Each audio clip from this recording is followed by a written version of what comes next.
ወዳጆቼ ምስጋና በእግዚአብሔር ፊት መገኘት ነው። ሰው ያመሰግናል ማለት በእግዚአብሔር ፊት ይገኛል ማለት ነው። ሰው በእግዚአብሔር ፊት ሲገኝ ደግሞ በእግዚአብሔር ፊት መገኘት ብቻ የሚያስገኛቸው ድንቅ መንፈሳዊ በረከቶች አሉት።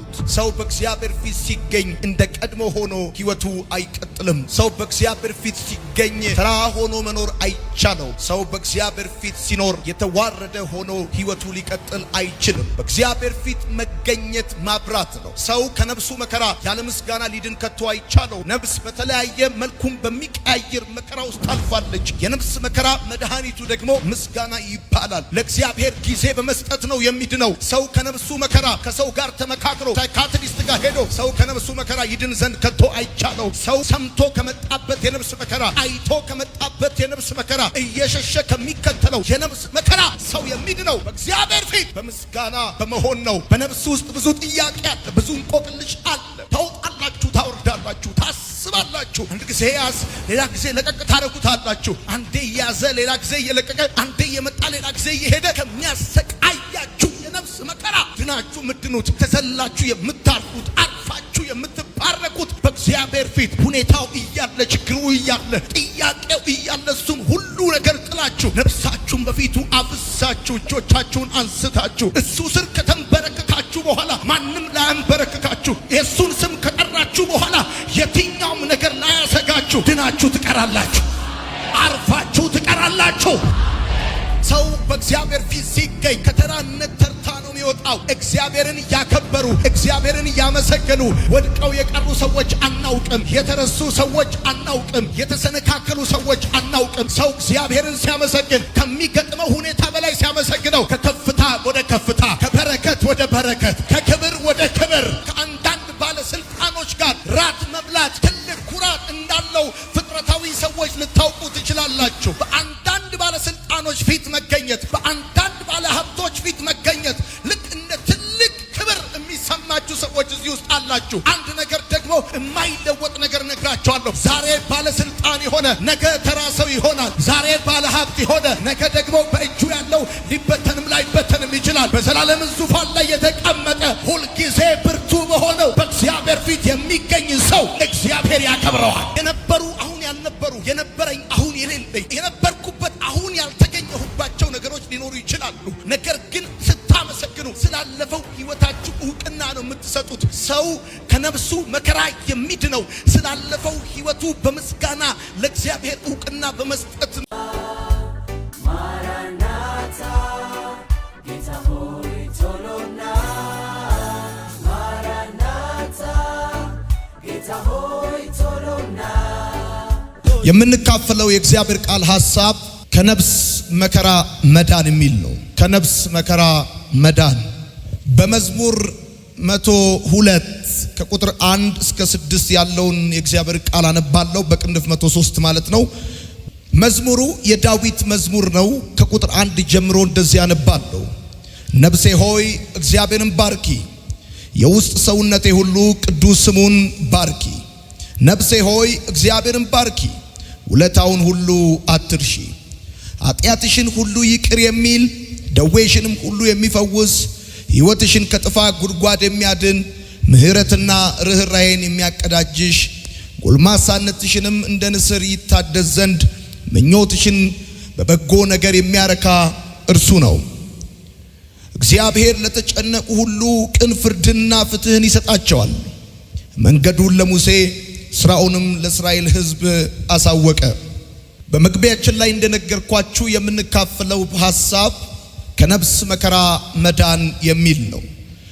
በጣም የብዙዎቻችን ነፍስ በብዙ ጭንቀት፣ በብዙ ስጋት፣ በብዙ ፍርሃትና ግራ መጋባት ውስጥ ልታልፍ እንደምትችል አስባለሁ። ምክንያቱም ሰው እንደመሆናችን ሕይወት አልጋ ባልጋ ብቻ ስላልሆነች መውጣትና መውረድ፣ ከፍታና ዝቅታ፣ እንደዚሁም ደግሞ የሰው ልጅ ብርቱ ሕይወቱ ብርቱ ሰልፍ እንደሆነ የእግዚአብሔር ቃል እንደሚናገር በዚህ ቦታ መዝሙረኛው የሚያናግረው ጎረቤቶቹን አይደለም፣ ቤተሰቦቹን አይደለም፣ የገዛ ነፍሱን ያናግራታል።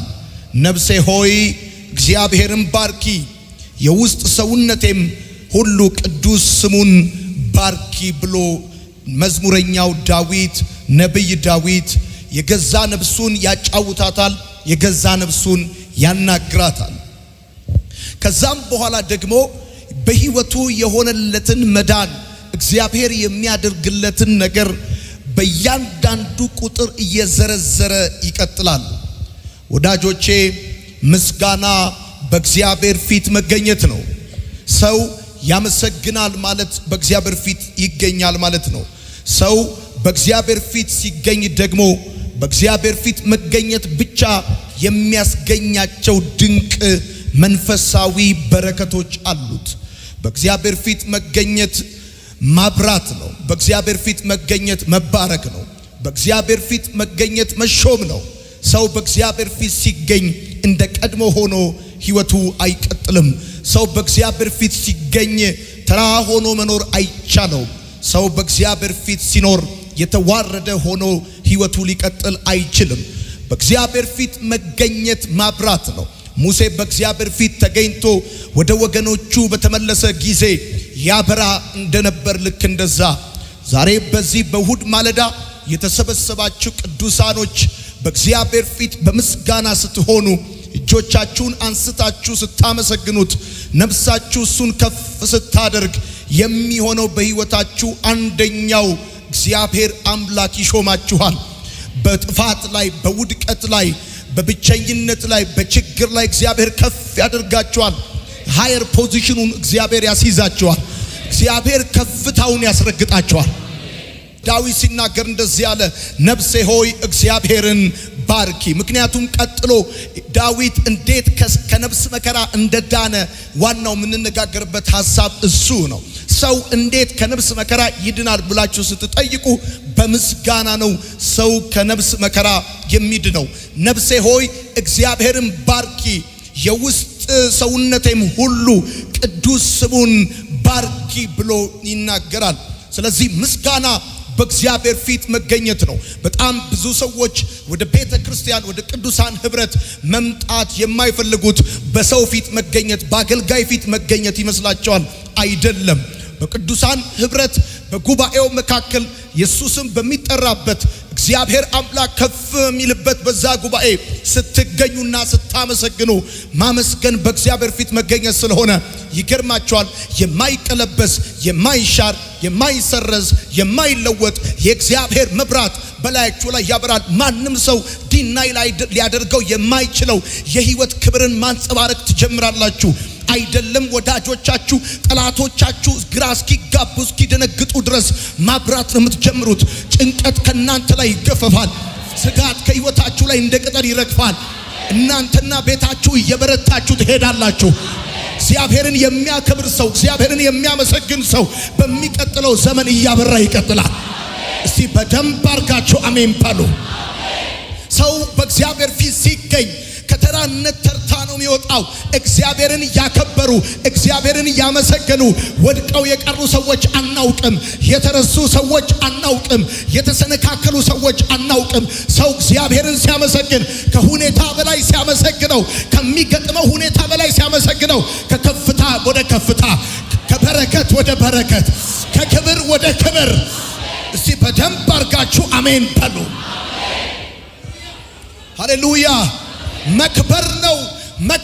ምናልባት ከአንዳንድ ባለስልጣኖች ጋር ራት መብላት ትልቅ ኩራት እንዳለው ፍጥረታዊ ሰዎች ልታውቁ ትችላላችሁ።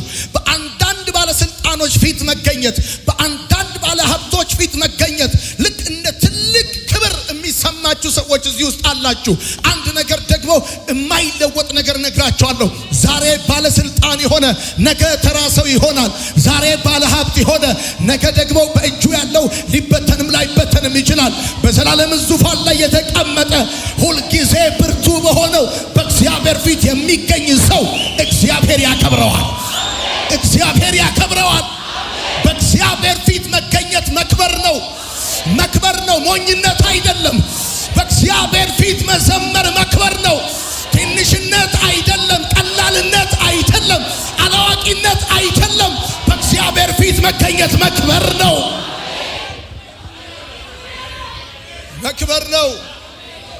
በእግዚአብሔር ፊት መገኘት ማብራት ነው፣ መክበር ነው። በእግዚአብሔር ፊት መገኘት መሾም ነው። እግዚአብሔር አምላክ ተራ ሰዎችን እያነሳ በቅባት እየቀባ እረኛውን ንጉሥ አድርጎታል። እግዚአብሔር አምላክ አሳጥማጆችን፣ ወንበዴዎችን፣ ቀራጮችን ሁሉ ጠርቶ በፊቱ ከመገኘታቸው የተነሳ ትልልቅ ክብር የተገለጠባቸው ሰዎች ሆነዋል። ሰው ከነፍሱ መከራ ያለ ምስጋና ሊድን ከቶ አይቻለውም። ነፍስ በተለያየ መልኩም በሚቀያየር መከራ ውስጥ ታልፋለች። የነፍስ መከራ መድኃኒቱ ደግሞ ምስጋና ይባላል።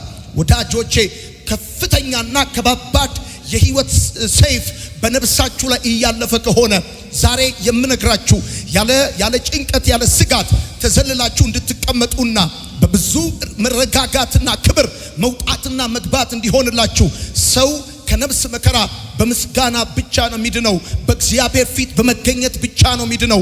በእግዚአብሔር ፊት ጊዜ በማጥፋት ብቻ ነው የሚድነው። ለእግዚአብሔር ጊዜ በመስጠት ነው የሚድነው። ሰው ከነፍሱ መከራ ከሰው ጋር ተመካክሮ ወይም ካውንስለር ጋር ወይም ሳይካትሪስት ጋር ሄዶ ሰው ከነፍሱ መከራ ይድን ዘንድ ከቶ አይቻለው። ሰው ከነፍሱ መከራ ሰምቶ ከመጣበት የነፍስ መከራ አይቶ ከመጣበት የነፍስ መከራ እየሸሸ ከሚከተለው የነፍስ መከራ ሰው የሚድነው በእግዚአብሔር ፊት በምስጋና በመሆን ነው። በእግዚአብሔር ፊት በእልልታ፣ በእግዚአብሔር ፊት በሽብሸባ፣ በእግዚአብሔር ፊት በምስጋና በውዳሴ ሲሆን ሰው ከነፍሱ መከራ ይድናል። በነፍሱ ውስጥ ብዙ ጥያቄ አለ፣ ብዙ እንቆቅልሽ አለ። ታውጣላችሁ፣ ታወርዳላችሁ፣ ታስባላችሁ። አንድ ጊዜ ያዝ፣ ሌላ ጊዜ ለቀቅ ታረጉታላችሁ። አንዴ ያዘ፣ ሌላ ጊዜ እየለቀቀ፣ አንዴ እየመጣ፣ ሌላ ጊዜ እየሄደ ከሚያሰቃያችሁ የነፍስ መከራ ድናችሁ የምትድኑት፣ ተዘላችሁ የምታርፉት፣ አርፋችሁ የምትባረኩት በእግዚአብሔር ፊት ሁኔታው እያለ፣ ችግሩ እያለ፣ ጥያቄው እያለ እሱን ሁሉ ነገር ጥላችሁ ነፍሳችሁን በፊቱ አፍሳችሁ እጆቻችሁን አንስታችሁ እሱ ስር ከተንበረከካችሁ በኋላ ማንም ላያንበረከካችሁ፣ የእሱን ስም ከጠራችሁ በኋላ የትኛውም ነገር ላያሰጋችሁ ድናችሁ ትቀራላችሁ፣ አርፋችሁ ትቀራላችሁ። እስቲ በደንብ አርጋችሁ አሜን በሉ። ማታ ካቻት ይላል። ሰው ከነፍሱ መከራ በምስጋና ይድናል የምትጽፉ ሰዎች፣ ሰው ከነፍሱ መከራ በምስጋና ይድናል። ወዳጆቼ እግዚአብሔር ዋጋ ስለማይተመንለት ውለታው የጠየቀን ነገር ቢኖር ምስጋና ብቻ። እግዚአብሔር ከምስጋና ሌላ የጠየቀን ነገር የለም። አንዳንድ ጊዜ ወክ ስታረጉ መሄድ ብቻ አይደለም ይላል ሳይንስ፣ ሕክምና ምን ይላል? ስትራመዱ በእግራችሁ ወክ ስታረጉ እየሄዳችሁ ብቻ ሳይሆን ራሳችሁንም እያከማችሁ ነው። ወይም ደግሞ ሕክምና ነው፣ ሂሊንግ በሰውነታችሁ ላይ ይከናወናል ብሎ ይነግራችኋል። እኔም ዛሬም ልክ እንደዚህ ነው። ስታመሰግኑ at the same time በጣም ብዙ የሚፈወሱ በህይወታችሁ ላይ በብዙ ሁኔታ አልለወጥ ያሏችሁ ነገሮች ሁሉ የሚለወጡበት መንፈሳዊ ቁልፍ ነው ምስጋና። ሞኝነት እንዳይመስላችሁ። ሰው ከነፍሱ መከራ በምስጋና ይድናል። ሰው ከነፍሱ ጭንቀት በምስጋና ይድናል። ሰው ከነፍሱ ፍርሃት በምስጋና ይድናል። እንዴት ብላችሁ ከጠየቃችሁኝ ይገርማችኋል። ምስጋና የምትጽፉ ሰዎች ምስጋና ያለፈውን ስለመቀበላችን ዕውቅና መስጠት ነው። ምስጋና ያለፈውን ስለመቀበላችን ዕውቅና መስጠት ነው። በጣም ብዙ ነገሮች በህይወታችን አልፈዋል። በጣም ብዙ ነገሮች በህይወታችን ሆነዋል። አንዱ መጥቷል፣ ሌላው ሄዷል። አንዱ ተገኝቷል፣ ሌላው ጠፍቷል። በጣም ብዙ ነገሮች በህይወታችን ውስጥ ሆነዋል። ምስጋና ማለት ስላለፈው ዕውቅና መስጠት ማለት ነው። አንተ ትክክል፣ አንተ ጻድቅ፣ በስራ እንከን የለብህም። የነበሩ አሁን ያልነበሩ፣ የነበረኝ አሁን የሌለኝ፣ የነበርኩበት አሁን ያልተገኘሁባቸው ነገሮች ሊኖሩ ይችላሉ። ነገር ግን ስታመሰግኑ ስላለፈው ህይወታችሁ ዕውቅና ነው የምትሰጡት። ሰው ከነፍሱ መከራ የሚድነው ስላለፈው ህይወቱ በምስጋና ለእግዚአብሔር ዕውቅና በመስጠት ነው። አንተ ስህተት የለብህም፣ አጋጣሚ አይደለህም። አንተ ትክክለኛ ነህ። አንዳንዶቻችሁ ድምጹን ሰምታችሁ ቃሉን አንብባችሁ በራእይና በመገለጥ እግዚአብሔር መጥቶ ወደ ህይወታችሁ በመራችሁ አቅጣጫ የጠበቃችሁት ነገር ቀርቶ ያልጠበቃችሁት ነገር በመሆኑ ምክንያት ሰይጣን ታጉረመርማላችሁ ብሎ ሲጠብቃችሁ፣ እናንተ ግን ትናንትናችሁን ዞር ብላችሁ በምሬትና በቁጭት ሳይሆን የምታዩት በምስጋና ዕውቅና እየሰጣችሁ በምስጋና እየደመደማችሁት፣ ተመስገን፣ አመሰግናለሁ፣ ትናንት በህይወቴ ላይ ስለሆነው ነገር አመሰግናለሁ፣ ስለ ስለሄደው ነገር አመሰግንሃለሁ። ስለተበላሸው ነገር አመሰግንሃለሁ። ስለተዘጋው ነገር አመሰግንሃለሁ። እንኳን ዘጋኸው አንተ ከፍተህ ብቻ አይደለም ዘግተህ ትሰራለህ። አንተ ሰጥተህ ብቻ አይደለም ተቀብለህ ትሰራለህ። አንተ አብዝተህ ብቻ አይደለም ቀንሰህ ትሰራለህ። አንተ ትክክል ነህ አባቴ። ወደ ኋላ ዞሬ ይወራረድ እምለው ሂሳብ የለኝም። ይወራረድ ብዬ እምለው ሂሳብ የለኝም። አወራርድልኝ። እዚህም ጋር ጉዳት አለኝ እዛም ጋር ጉዳት አለ ብዬ የምልብ ነገር አንዳች ነገር የለኝም። አንተ በመራኸኝ የህይወት መንገድ ላይ ኪሳራ የለበትም። አንተ ትርፌ ነህ። አንተ ዋናዬ ነህ። እስቲ በደንብ አድርጋችሁ አሜን በሉ። ምስጋና ያለፈውን ስለመቀበላችሁ ዕውቅና መስጠት ነው።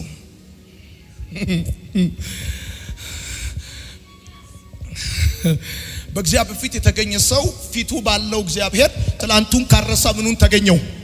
አልሰማችሁኝም? በእግዚአብሔር ፊት የተገኘ ሰው ፊቱ ባለ እግዚአብሔር ትላንትናውን ካረሳ ምን ዋጋ አለው? ዛሬ የተገለጠለት ፊት ለእናንተ የበራው የእግዚአብሔር ፊት የትላንትና ካሳችሁ እኮ ነው። የትላንትና ካሳችሁ ነው። የትላንትና ካሳችሁ ነው። ዛሬ የምታዩት የእግዚአብሔር ሞገስ፣ የእግዚአብሔር ክብር፣ የእግዚአብሔር ህልውና ትላንት በህይወታችሁ ስለተበላሸባችሁ ነገር ካሳ ነው።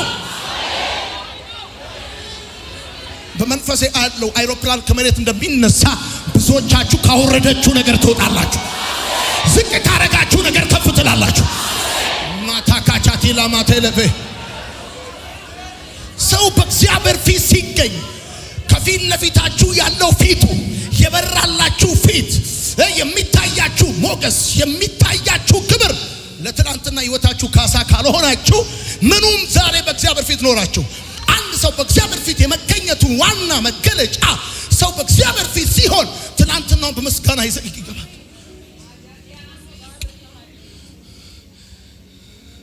ከፊት የምታዩት ክብርና ህይወትና ህልውና ከኋላ ያለውን ሂሳብ ያስረሳቸዋል። ኖ ሞር ካልኩሌሽን ካሁን በኋላ ኖ ሞር ካልኩሌሽን ካሁን በኋላ አይደለም ከእግዚአብሔር ጋር ከሰው ጋር ሂሳብ ላሰሩ የትላንትና ህይወታችሁን በምስጋና ትዘጉታላችሁ። እስቲ የሚሰማ ሰው ካለ አሜን ይበል። አይደለም ከእግዚአብሔር ጋር ከሰው ጋር ሂሳብ ላሰሩ።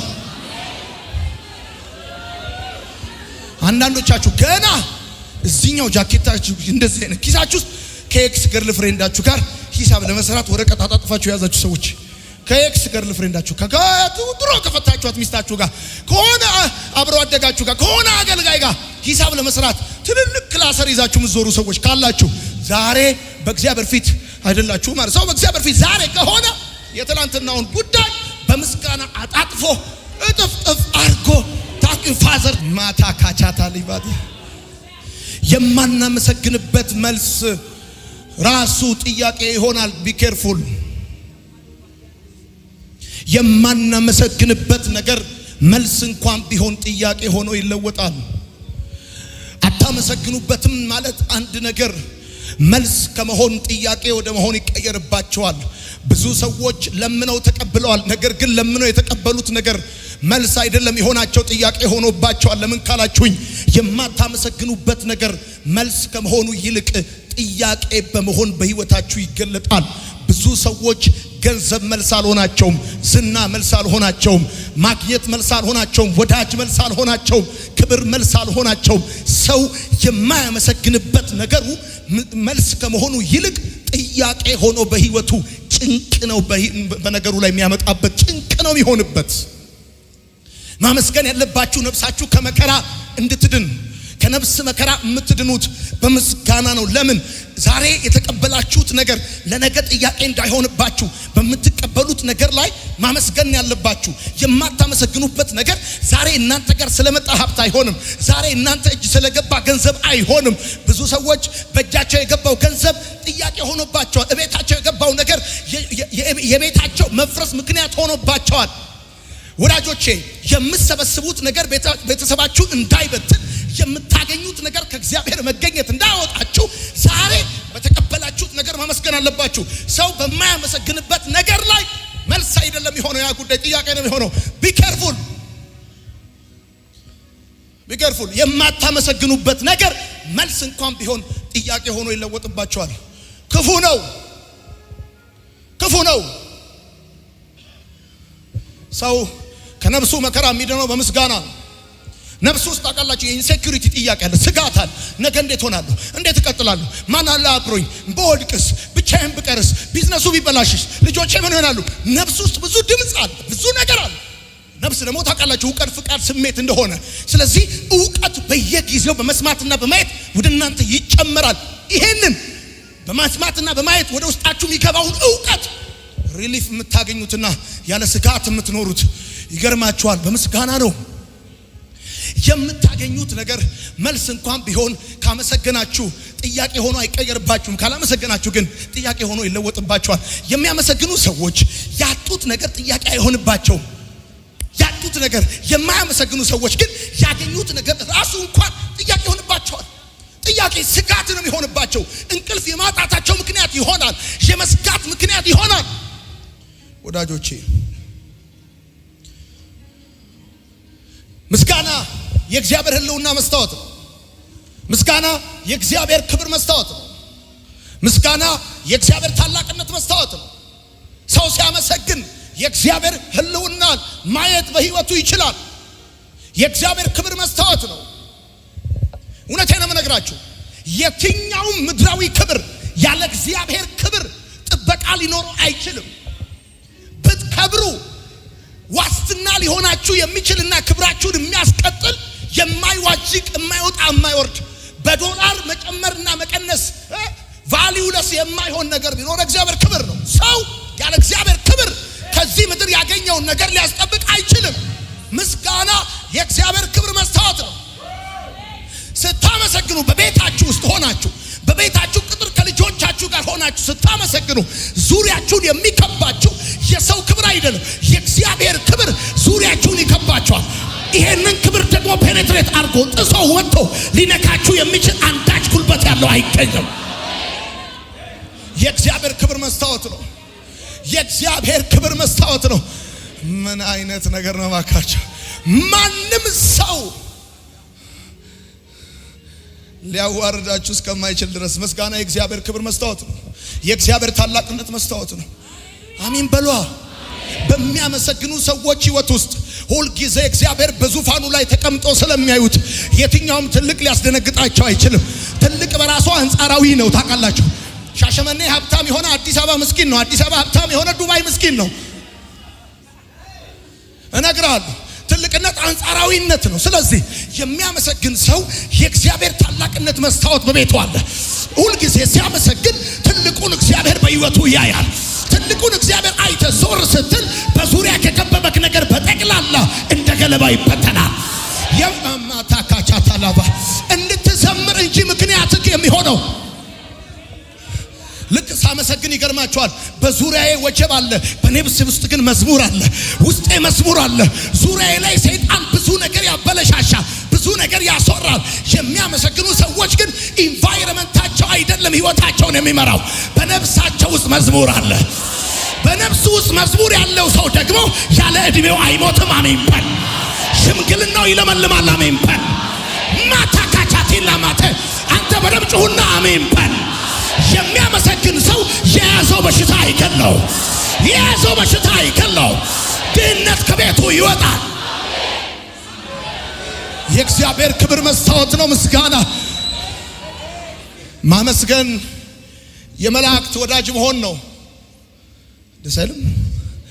መላእክት ዘርተው ስለማጨዳቸው አይደለም የሚያመሰግኑት። መላእክት የሚያመሰግኑት ተነስተውባቸው ስለጠፉላቸው ጠላቶቻቸው አይደለም የሚያመሰግኑት። መላእክት እግዚአብሔርን የሚያመሰግኑት ስለ ህልውናው ነው።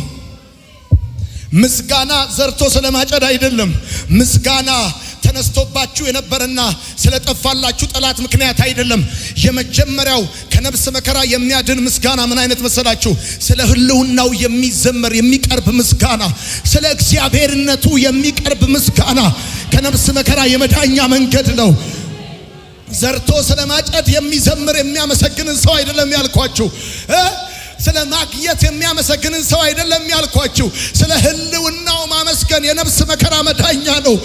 ምስጋና ዘርቶ ስለማጨድ አግኝቶ ስለመክበር ሮጦ ስለመቅደብ አይደለም፣ ስለ ህልውናው።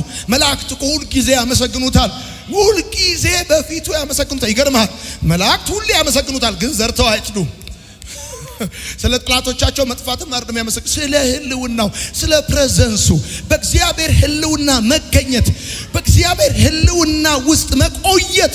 እሱ ማብራት ነው፣ እሱ ክብር ነው፣ እሱ ህይወት ነው፣ እሱ ደስታ ነው፣ እሱ የሳቅ ምንጭ ነው፣ የማይጠፋ ደስታ መሰረት ነው። አንተ አንድ ሰው የማይወሰድ ደስታ በልባችሁ ይፈልቃል። ማን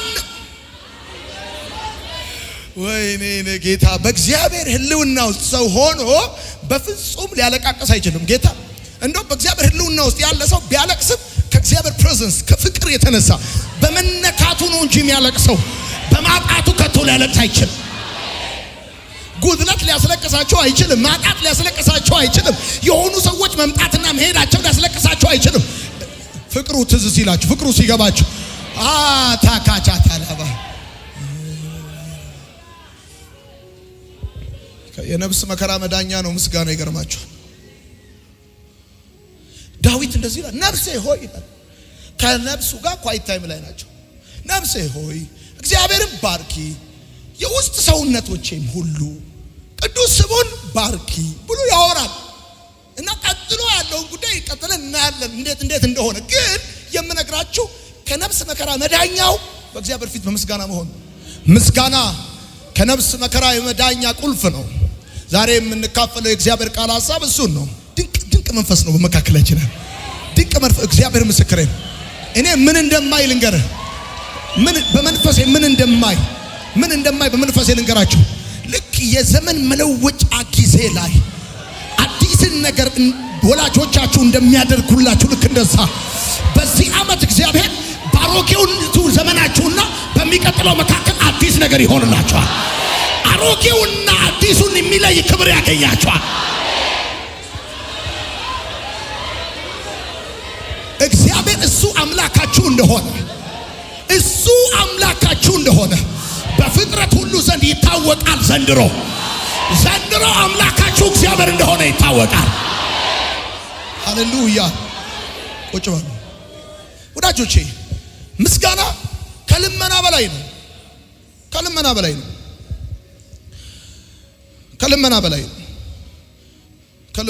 ነው። ልመና ችግሩ አስጨንቆ ሊሆን ይችላል። ምስጋና ግን መገኘቱ አስገርሞን ነው። የሚለምን ሰው ችግሩ አስጨንቆት ሊለምን ይችላል። አውጣኝ ከዚህ ሁኔታ፣ ገላግለኝ ከዚህ ሁኔታ ብሎ ሊለምን ይችላል። ልመና ይገርማቸዋል፣ እንደ ምስጋና አይደለም። ምስጋና ከልመና በላይ ነው። የሚለምን ሰው ችግሩ፣ መከራው፣ ጥያቄው እየደረሰበት ያለው ነገር አስጨንቆት ሊሆን ይችላል የሚለምነው። ሰው ግን ሊያመሰግን የሚችለው ህልውናው አስገርሞት ነው። ሰው ህልውናው ካላስገረመው በስተቀር ሊያመሰግን አይችልም። ለዚህ ነው ብዙ ጊዜ በዋልዝ ጀምረን ሬጌ አድርገን ዲስኮ ካልመታንለት በጣም ብዙ ሰው አያመሰግንም። በግብሱ ጉትጉታ ነው። በብዙ ያዝግዲ ባክን ተብሎ አያመሰግንም። ቁጭ ብሎ ሰው ምስጋናው ህልውናው ሲያስገርመው የሚገለጥ ህይወቱ ነው። የእግዚአብሔር ህልውና ሲያስገርመው ወዳጆቼ፣ ጠላቶቻችሁን የሚመታ በክብር ህይወታችሁን የሚሞላ ምንድነው ብላችሁ ካላችሁኝ፣ አዝሮ በማጨድ የሚሆን ምስጋና አይደለም። አቶ በማግኘት የሚሆን ምስጋና አይደለም። በህልውናው የሚሆን ምስጋና ነው። ስራ ያለው ምስጋና በህልውናው በእግዚአብሔር ፕሬዘንስ የሆነ ምስጋና የተዘጋን በር ይከፍታል። ብዙ ሰዎች የተዘጋ ሲከፈትላቸው ያመሰግናሉ። በህልውናው የሚያመሰግኑ ሰዎች ግን የተዘጋ በር ፊት ቆመው ያመሰግናሉ። ከዛ በሩ ይከፈታል። ሲከፈት ይገርምሃል፣ ኖርማል ናቸው እነሱ። ጳውሎስና ሲላስ በእስር ቤት ታስረው በነበረበት ጊዜ አመሰገኑ። ከዛስ የወይኑ መሰረት ተናወጠ። ከዛስ የወይኑ ደጆች ተከፈቱ። ከዛስ ሮጠው አመለጡ አይልም። እነሱ የዘመሩት በር ለማስከፈት አይደለም፣ ስለሚገባው ነው። አምላካቸው እግዚአብሔር በዙፋኑ ላይ ምስጋና ስለሚገባው ነው የምናመሰግነው። አሜሪካ ለመሄድ አይደለም፣ መኪና ለመግዛት አይደለም፣ ልብስ ለመቀየር አይደለም። በዙፋኑ ላይ የተቀመጠው ሁሉን አዲስ ያደረገ ከበደላችን በደሙ ያጠበን እሱ ምስጋና ይገባዋል። እስቲ አሜን በሉ። ምስጋና የገባው ሰው በር ለማስከፈት አይደለም የሚዘምረው። እንደውም በሚቀጥለው ዘመን ቪዛ ኖሮት የማይሄድ ትውልድ ነው የሚበዛው። ታያላችሁ፣ ትረሱታላችሁ። ምስጋና ከነፍስ መከራ መዳኛ ነው። ወዳጆቼ ድምጽ አለ በህይወታችሁ ታውቃላችሁ። የመተው ድምጽ፣ ኢንሴኩሪቲ፣ በጣም ብዙ ድምጽ አለ። ያለ መቀጠል ብዙ ውጥረት ውስጥ የምትገቡበት ድምጽ አለ። ድምጽን በድምጽ መሻር የሚባል ደግሞ አሰራር አለ። የሚያመሰግን ሰው ነው ድምጽን በድምጽ የሚሽረው። የሆነ ሰይጣንና ኢንቫይሮመንት ወደ እናንተ ድምጽ ሲያመጣ እናንተ በምስጋና ድምጽን በድምጽ ትሽሩታላችሁ። ትሞታለህ ብሎ ሲል አንተ ታመሰግናለህ። የዛን ጊዜ ሞት በህይወት ይዋጣል። ሃሌሉያ ወዳጆቼ፣ ልመና እና ምስጋና እንዳይደለም። ምስጋና ከልመና በላይ ነው። ልመና ችግሩን ማጋነን ነው፣ ችግሩን ማዳነቅ ነው። ምስጋና ግን እግዚአብሔርን ማጋነን፣ እግዚአብሔርን ማግነን፣ እግዚአብሔርን ማድነቅ ነው ምስጋና። ምስጋና ታውቃላችሁ፣ ምስጋና አንዱ የቅድስና ህይወት እንደሆነ ጻፉ። እቺን ማስታወሻ እንድጽፉ ይፈልጋል። ከቅድስና ህይወት አንዱ ምስጋና ነው። ከቅድስና ህይወት አንዱ ታጥኖ እንዲ መዘጋት አይደለም። አንዳንድ ሰዎች ቅድስና ይመስላቸው ይሄ ነው።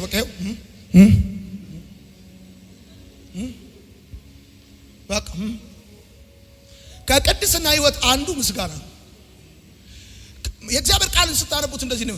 ነፍሴ ሆይ እግዚአብሔርን ባርኪ፣ የውስጥ ሰውነት አጥንቶቼ ማለት ቅዱስ ስሙን ባርኩ። የቀድሞ ትርጉም እሱ ነው የሚለው። የምንቀድሰው የተቀደሰው ነው። እኛ ቀድሰ ነው አይደለም እሱ የሚቀደሰው። እሱ ቅዱስ ነው። ቅዱሱን የሚቀዱስ ሰዎች ይቀደሳሉ። የከበረውን የሚያከብሩ ሰዎች ይከብራሉ። የከበረውን የሚያከብሩ ሰዎች ይከብራሉ። ከፍ በል ስትሉት እሱ ስንዝር ከፍ አይልም። እናንተ ግን ካላችሁበት ሁኔታ ያወጣችኋል። ቅዱሱን ስትቀድሱት ትቀደሳላችሁ። ምስጋና ከቅድስና ህይወት አንዱ ነው። ቅዱሱን ስትቀድሱ ትቀደሳላችሁ። እሱ ብቻ መሰላችሁ? እንደ እውነቴ ነው። መቀደስ ማለት ምን ማለት መሰላችሁ? መቀደስ ማለት አምላካችሁ እግዚአብሔርን ከሌላው አማልክት ሁሉ ልዩ አድርጋችሁ እሱን ይሁንልኝ እሱን ስሙልኝ ማለት ነው። እግዚአብሔርን ትቀድሱታላችሁ ማለት ሌሎች አማልክቶች አሉ ምስጋና የሚፈልጉ። እግዚአብሔርን ትቀድሱታላችሁ ማለት ምን ማለት መሰላችሁ? ከሌሎቹ አማልክት ሁሉ ልዩ አድርጋችሁት እሱን ይሁንልኝ እሱን ስሙልኝ፣ ንጉሴን ስሙልኝ፣ ጌታዬን ይሁንልኝ፣ አባቴን ይሁንልኝ ብላችሁ ታመሰግኑታላችሁ። የዚህም ጊዜ እናንተ ቅዱስ ስሙን ስትቀድሱ ትቀደሳላችሁ። የሚያመሰግን ሰው ይገርማል፣ ጤነኛ ነው ራሱ ፊዚካሊ። ጌታ ምስክሬ ነው። እርጅናው ራሱ የለመለመ ነው። አንተ አሜን በል በደንብ አድርግ። ማታካ እግዚአብሔር ጌታ ምስክሬ፣ የምትታመምበትን እርጅና እግዚአብሔር አይሰጠን። መጽሐፍ የምጽፍበት እርጅና ይሆናል። ኢየሱስ ስሙ ቅዱስ፣ እሱ ንጉስ። አከታተላችሁ በሉት እንጂ እሺ። እኔ ኢየሱስ ስለ እናንተ ስሙ ቅዱስ እሱ ንጉስ በሉ። ኢየሱስ ስሙ ቅዱስ እሱ ንጉስ።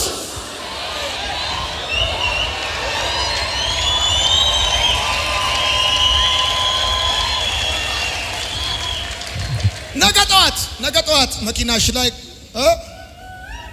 መዝሙርሽን አርገሽ የኔ ቆንጆ ይውልኝ ይላል ሰይጣን። ወሬ ይዞ አነፍንፎ ሲመጣ እናንተ መዝሙር ላይ ናችሁ።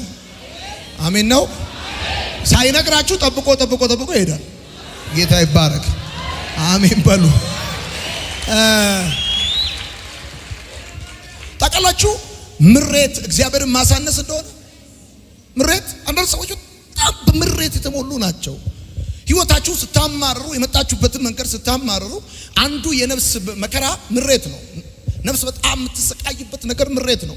ብዙዎቻችን ህይወታችን በምሬት የተሞላ ነው። እናማራለን። በቃ ስለ አስተዳደጋችን እናማራለን። ስላደግንበት ቤት፣ ስለተወለድንበት ቀበሌ ገበሬ ማህበር፣ ስለተወለድንባቸው ቤተሰቦች፣ ስለ ባል፣ ስለ ሚስት፣ በቃ ሁሉ ነገር በምሬት የተሞሉ ሰዎች አሉ። ምሬት ማለት እግዚአብሔርን ማሳነስ ማለት ነው።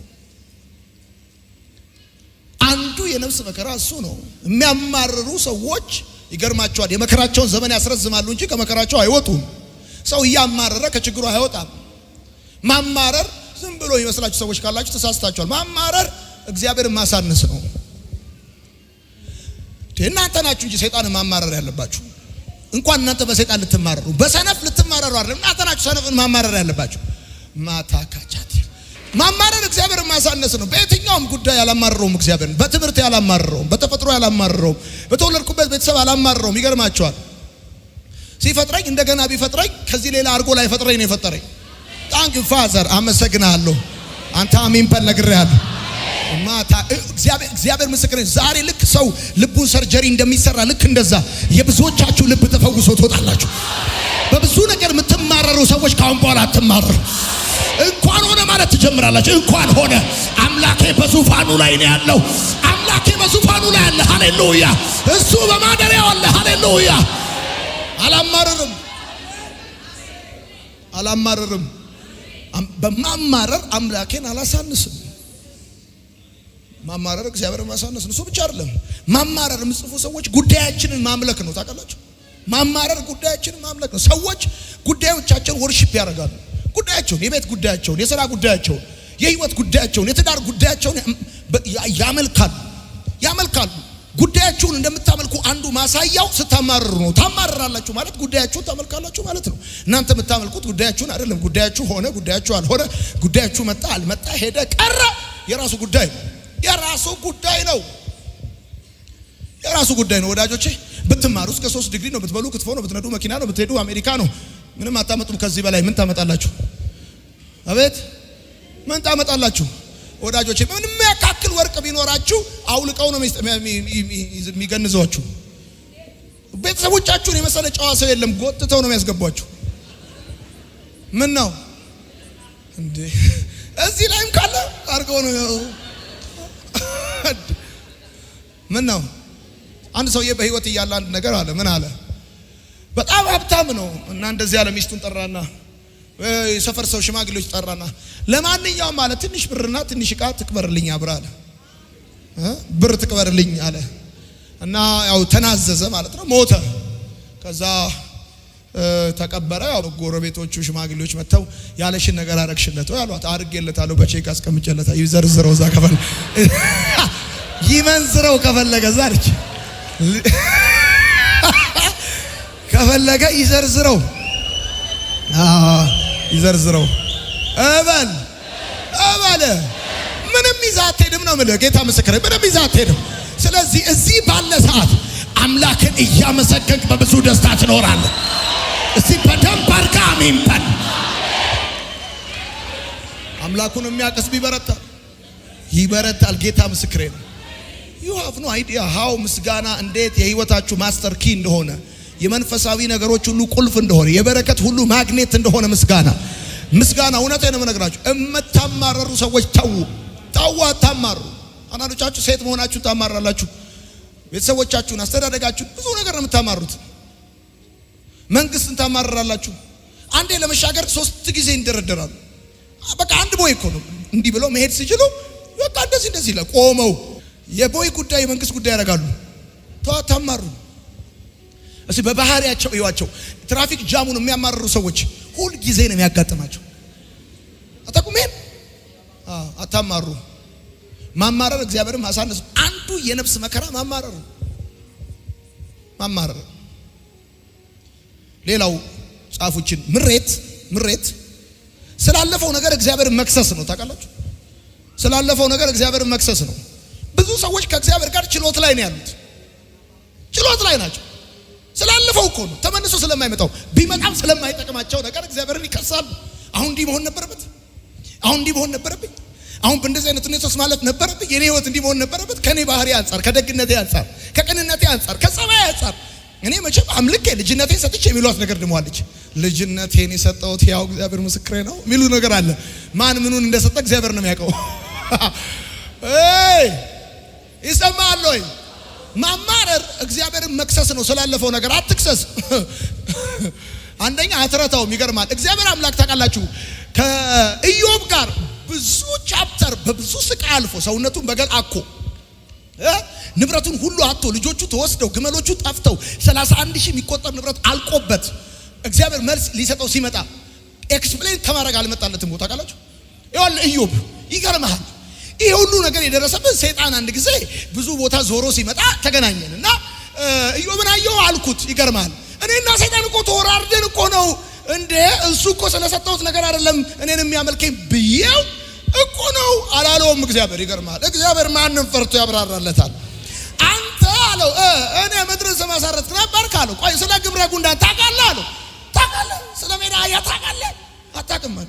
አታውቅም ብሎ ነው የጀመረው እግዚአብሔር። አታውቅም። እንደውም ኢዮብ ምን አለ? መስማትን ሰምቼ ነበር አለ። አሁን ግን አይኔ ያየች ያለው እኮ ባዶ ኪሱን ሆኖ ባዶ ኪሱን ወፍ ያየው የእግዚአብሔር ህልውና ትልቅነቱን አየው። ወይኔ እስቲ በደንብ አድርጋ አሜን በል። ስላጣችሁት ነገር እንዳታማርሩ፣ ስላጣችሁት ነገር ከእግዚአብሔር ጋር ክስ ላይ ፋይል እንዳትከፍቱ እነግራችኋለሁ። እሱ በጉድለታችሁ ጻድቅ ነው። እሱ በከፍታችሁ ጻድቅ ነው። እሱ በሄደው ነገር ጻድቅ ነው።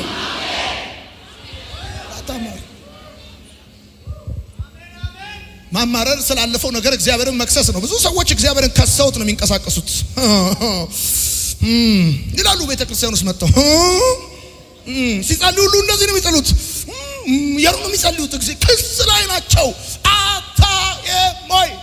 ወይ ፍረድ ወይ ፍረድ ወይ ፍረድ ወይ ፍረድ እያሉ ወይ ውረድ እያሉ ክስ። የብዙ ሰው ቦርሳ ቢፈተሽ ትልልቅ ክላስ አለ ውስጥ። በዚህ ቀን በዚህ ሰዓት እንደዚህ ሆነ እንደዚህ ሆነ በቤት ሆይ እና የት ሆነ መሆን ፈለግ?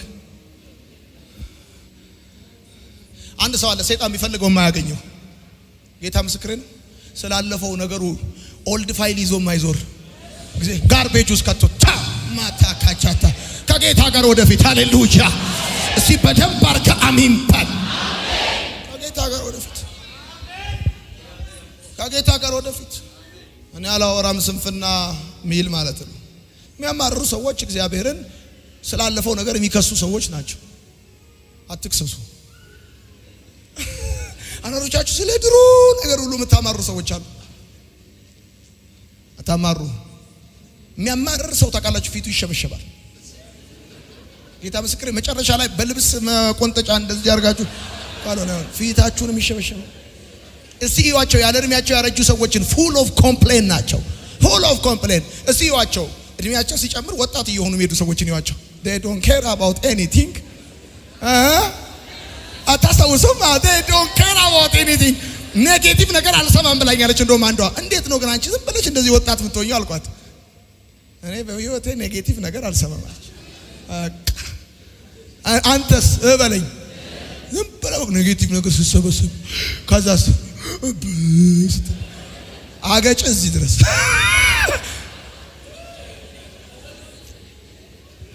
ጌታ ምስክሬ ነው። ይሄ ይኸውላችሁ እንዲህ ብላችሁ ሰፍ ብላችሁ ጠብቃችሁት ያልሆነ ነገር እንኳን በህይወታችሁ ቢገጥማችሁ ያ ያልሆነ ነገር ቢሆን እንኳን ላይጠቅማችሁ ነበር የሚሆነው። ከቁጥር ወይም ከኪሎ በስተቀር ምንም አይጠቅማችሁም ይሆናል። እግዚአብሔር God knows። እግዚአብሔር ያውቃል በህይወታችሁ ምን እንደሚያስፈልጋችሁ ምን እንደማያስፈልጋችሁ። ለህይወታችሁ ኢምፖርታንት የሆነውን ነገር ብቻ ነው እግዚአብሔር ወደ እናንተ የሚያመጣው። እንደውም እንደዚህ ባረኳችሁ። ከዚህ በኋላ ቁጥር የሚሆን ሸክም የሚሆን ሳይሆን ህይወት የሚሆን ነገር ብቻ ወደ እናንተ ይመጣል።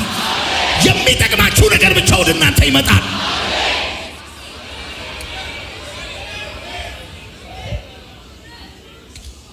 ሃሌሉያ! ምስጋና ከነፍስ መከራ መዳኛ ነው። ከማማር አታማሩ። የመጀመሪያ ለምሳሌ የሚገርማችሁ ነገር ልንገራችሁ። ዳዊት ከተናገረው ነገር አንዱ ይቅር የሚልሽ አይልም። አንዱ የነፍስ መከራ እኮ ይቅር አለመባል ነው። ታውቃላችሁ? ይቅር አለመባል አውጡማ 102 103 ወይም በአዲሱ ትርጉም 103 አንዱ የነፍስ መከራ ይሄንን ነው። ነፍሴ ወይ እግዚአብሔርን ባርኪ ውለታውንም ሁሉ አትርሺ፣ ኃጢአትሽን ሁሉ ይቅር የሚል ደዌሽን ሁሉ የሚፈውስ። አንዱ የነፍስ መከራ ይቅር አለመባል ነው። ይቅር ያልተባለች ነፍስ እስረኛ ነች። ይቅር ያልተባለች ነፍስ ሌሊትና ቀን ስታቃስት ነው የምትኖረው።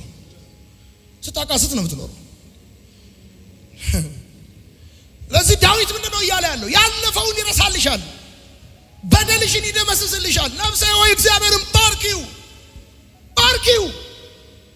በዚህ ነቢይ በዚህ ንጉሥ ልብ ውስጥ ያለፈ ነገር እየመጣ ያሰቃየዋል። ያለፈ ነገር እየመጣ ያስቸግረዋል። ስለዚህ እንደዚህ ኖ እግዚአብሔርን ባርኪው፣ አመስግኚው። ከዛስ ያለፈውን ነገር ይደመስስልሻል፣ ይቅር ይልሻል። ብዙ ሰው ዛሬ ነው እንጂ ያለው ነፍሱ በትላንት ስራ ተይዟል፣ በትላንትና ታስሯል። ክፉ ነው የነፍስ ስራት። ባርኪው የትላንትና ነገርሽን ይተውልሻል፣ ይደመስስልሻል። እንደዚህ የሚጨነቁ ሰዎች አውቃለሁ እኔ ጌታን ከተቀበሉ በኋላ እጃቸውን አንስተው ተምረው ሁሉ በበፊት ህይወታቸው ውድቀትና ብዙ ስህተቶቻቸው የሚሰቃዩ ሰዎች አውቃለሁ። ታስረው ነፍሳቸው እስረኛ ነች፣ ጠዋትና ማታ ነው የሚያቃስቱት ይላሉ። ምክንያቱም ከዛ የበደል እስራት ስላልተፈቱ። ሰው ከበደል እስራት የሚፈታው በምስጋና በእግዚአብሔር ህልውና ፊት ሲገኝ ነው። ጠዋትና ማታ የምታቃስቱ ሰዎች፣ ሌሊት እንቅልፍ የማይወስዳችሁ ሰዎች፣ ሌሊት እንቅልፍ ለመውሰድ ይሄን የአይጥ መርዝ የሚያካክል መድኃኒት አትዋጡ። ማመስገና ጂፓሱን እንትሰኩትና መዝሙር ታረጉበታለች። ምን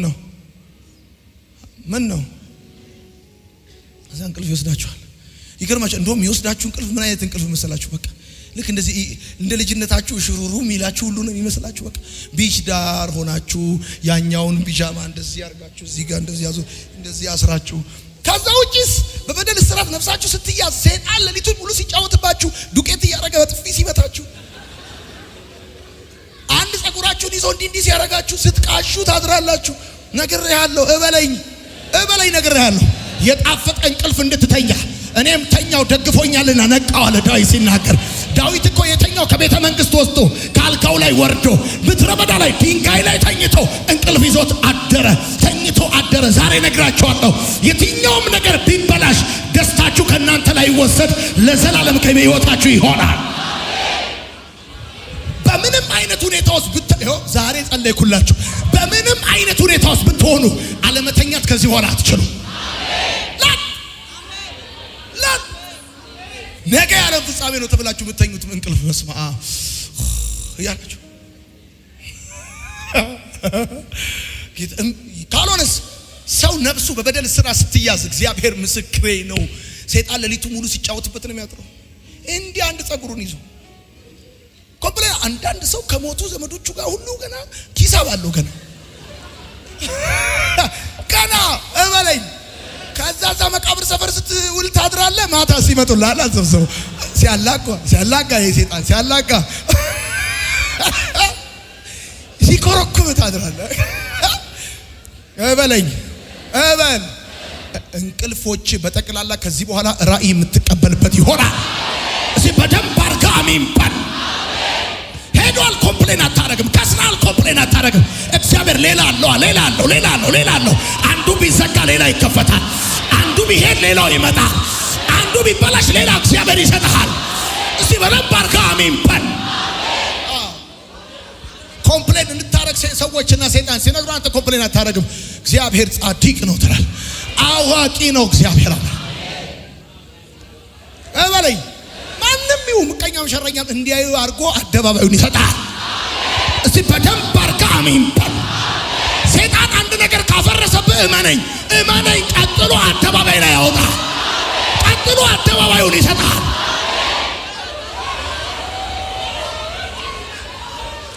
ልብስ ቤት ከተዘጋብን ልብስ ፋብሪካ ይሰጣል። አሜን በል። ትጠረጥራለህ እንዴ? አሜን በል። ዝም ብለህ ከምትኖር እንደውም ከልብስ እንደዚህ ከማምጣት የልብስ ፋብሪካ ይሻላል ብሎ ኮምፕሌን እንዳታረጉ። ልክ የሆነ ነገር ሲበላሽባችሁ እንዳታማርሩ። እኔ በጣም የሆነ ነገር ሲበላሽብኝ ሰይጣን ነገር ሲፈልገኝ መርዝ አልጠጣም። የምጠጣው ምንድነው? ስፕራይት በሎሚ ነው የምጠጣው። ማታ ካቻታ በረኪና የሚጠጣ ካለ ይጠጣ ሄዶ እኔ ምንም የምጠጣበት ምክንያት የለም። እግዚአብሔር ምስክሬ ነው። ለእግዚአብሔር ነግሬዋለሁ። ካሁን በኋላ መኪና እገዛለሁ። ስገዛ ግን አረቤ ነደው አልገዛም። 00 ነው የምገዛው ብዬ መቃለቅ እንኳን ላማር።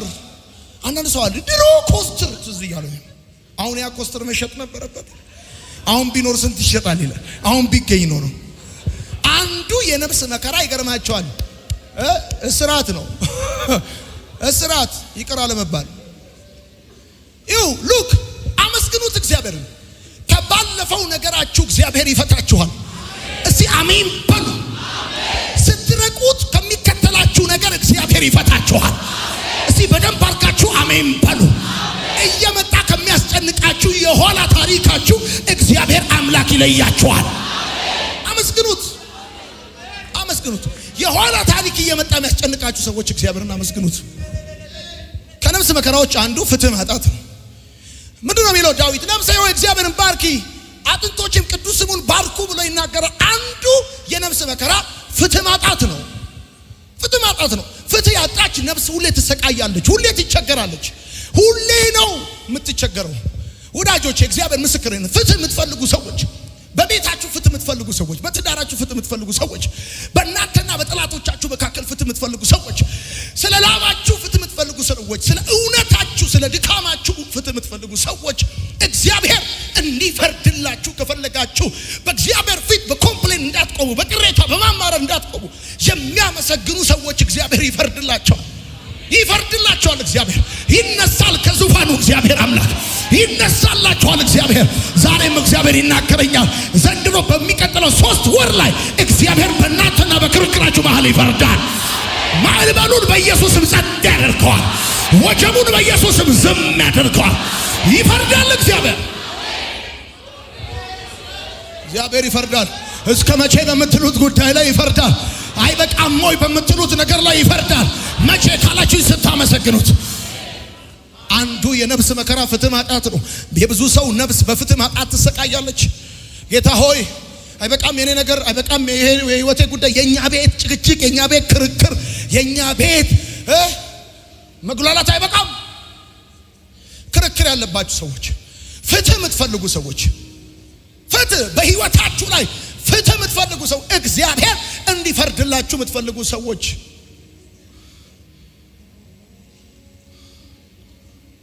come with your praise።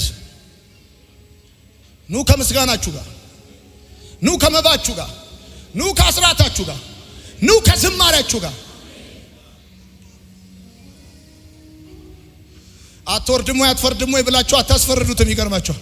ዜማችሁ ማደሪያውን ሲሞላ ይሄን ዜማ ሊሰማ መድኃኔዓለም ዝቅ ሲል ያያችኋል። ይሄ የሚዘምረው ሰው እንቆቅልሽ ውስጥ ሆኖ እንደሚዘምር ያየዋል። ምን ይደረግልህ ዘንድ ትፈልጋለህ ይላል። ምን ይደረግል? አንተ እኮ አልጠየቅም፣ ሳትጠይቅ ይደረግልሃል። ጌታ ምስክሬ ነው።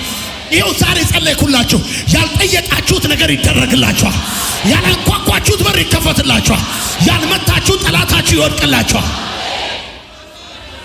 ምን ታስታውሳላችሁ አይደለ? ያቺ በሄሮዳዲያ ፊት የዘፈነችው ዘፍና ስትጨርስ ምን እንዲደረግልሽ ትፈልጊያለሽ አላት። የዮሐንስን አንገት ፈልገዋለሁ አለች። አይገርማችሁ? ንጉሱን ያስደሰቱ ሰዎች ጠይቀው ሳይሆን ተጠይቀው ነው የሚደረግላቸው። አስቴር እኮ ታውቃላችሁ፣ ጠይቃ አይደለም ተጠይቃ ነው የተደረገላት።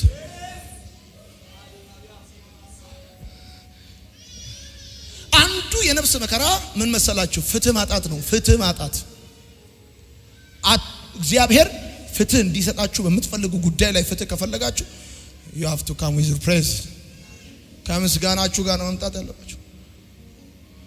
ስታመሰግኑ ሆኖላችሁ ይመስላችኋል። አንዳንድ ሰዎች ከፊት ሆናችሁ እሳይ ስትሉ የሆነላቸው ከኋላ ቁጭ ብለው የሆነባቸው ከፊት ሆነው ያመሰግናሉ። ያ ያለ መድኃኔዓለም ደግሞ ይገርምሃል። ታውቃለህ የትራንስፈር ሲዝን እንዳለ ኃጢኡ ለጻድቁ ያከማቻል። there is a season ታውቃላችሁ። ኃጢኡ ለጻድቁ ያከማቻል። ያ ትራንስፈር ኦርደር የሚደረግበት ሲዝን አለ። every 5 years ይሁን ስሙኝ በደም every 5 years ይገርማችኋል። ጌታ ምስክሬ ነው።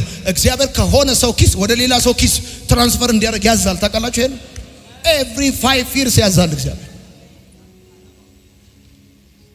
በየ5 በየ7 ዓመቱ ሀብት ትራንስፈር ያደርጋል። እንዴት ካላችሁኝ because እግዚአብሔር እንደዛ ስለሆነ ለተበደሉት። ለዚህ ነው ነፍሴ ሆይ እግዚአብሔርን ባርኪው አለ። ከነፍስ ይሄ ክርክር አለበት። ይፈርድልሻል። ዝቅ ብላችሁ ይፈርድልሻል። እና የመዝሙረኛው ነፍስ አንዱ መከራዋ ያልተፈረደላት ጉዳይ አለ። እንዲህ እግዚአብሔር ማህተም እንዲመታበት የምትፈልገው ነገር አለ። ሃሌሉያ። ለምሳሌ ሌላው ሁለቱ የመጨረሻዎቹ የነፍስ መከራ መሰላችሁ ድካም ነው። ለምሳሌ አንዱ ጎልማሳነትሽን እንደ ንስር ያድሳል አለ። ታውቃላችሁ ነፍስ እንደምትዝል ነፍስ እንደምትደክም አጣቁም። ትደክማለች። መኖር ይሰለቻችኋል።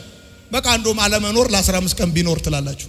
ነፍስ ይደክማታል። ታውቃላችሁ ነፍስ ከእግዚአብሔር ጋር ጥሞና ሳይኖራት ለ10 ዓመት ልትኖር ትችላለች።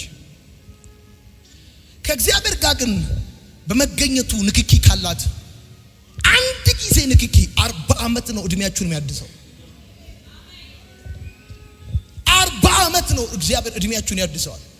ለምሳላችሁ ነፍስሽን ጉልበትሽን እንደ ንስር ያድሳል አለ። ንስር ይገርማቸዋል ከ40 ዓመት በኋላ ሲታደስ ለሚቀጥለው 40 ዓመት ነው የሚታደሰው። የሚያመሰግኑ ሰዎች እግዚአብሔር ሪስቶር ሲያደርጋቸው ይገርማቸዋል። የመጡበትን ህይወት ደብል አድርጎ ነው የሚያኖራቸው። ጎልማሳነትሽን እንደ ንስር ያድሳል። ንስር እንዴት ነው የሚታደሰው? በ40 ዓመቱ ይታደሳል። ለስንት ዓመት ይታደሳል? ለ40 ዓመት ይታደሳል። ይጨመርለታል።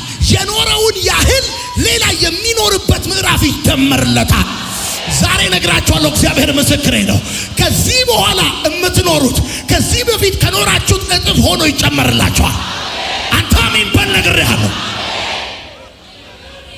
ሃሌሉያ። ማራናታ ጌታ ሆይ ቶሎና፣ ማራናታ ጌታ ሆይ ቶሎና